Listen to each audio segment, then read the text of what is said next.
Í dæmi 1 fáum við tvær jöfnur, þessa hérna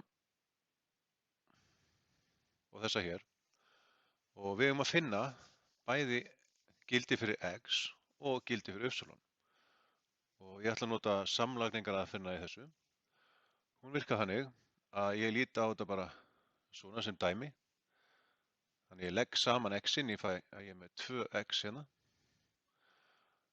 En pluss y, mínus y, það fellir þá út y-in, þannig að jafnan verður þá svona.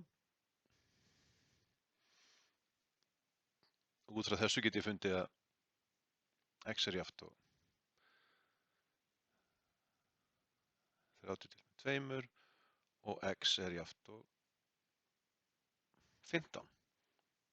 Þetta er fyrsta svarið mitt.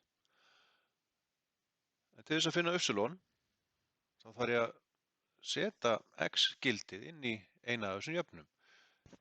Ég er nú vanur með það að ég vel bara alltaf efstu jöfnuna. Þá verður það svona x pluss y jafnt og 25.